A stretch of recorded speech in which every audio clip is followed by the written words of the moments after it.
আসসালামু আলাইকুম। ওয়ালাইকুম আসসালাম। ভালো আছেন? আলহামদুলিল্লাহ, আল্লাহ ভালো রাখছে। কি অবস্থা হাটের? হাটের অবস্থা মোটামুটি ভালো। সবাই তো শুয়ে বসে আছেন, অবশ্য সময় কাটাচ্ছেন। নাই, আজকে বেচা কিনা নাই। কারণটা কি? কারণ এই হাটে ঈদের 2-1 দিন আগে বেচা কিনা। কবে আসছেন? আমরা বৃহস্পতিবার দিন যাচ্ছি। এই দিয়াবাড়ি হাটে। হ্যাঁ, তো সব মিলে বাজার আসলে কি অবস্থা?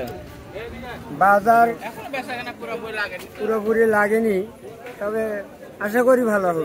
তবে হাটে তো প্রচুর গরু উঠছে। হ্যাঁ, গরু প্রচুর গরু। কোথা থেকে আসছেন? আমরা নাটোর থেকে আসি। তো অনেকে বলে তো গরুর সংখ্যা কম।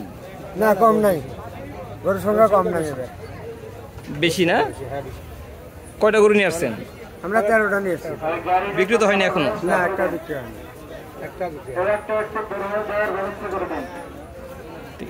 কি বুঝতেছেন এবার বাজারের দর? কিছু বোঝা যাচ্ছে না এখন। সব বুঝাচ্ছে কেনা বেচা নাকি সারাদিনে মনে 5টা গরু এখানে কেনা বেচা হইল।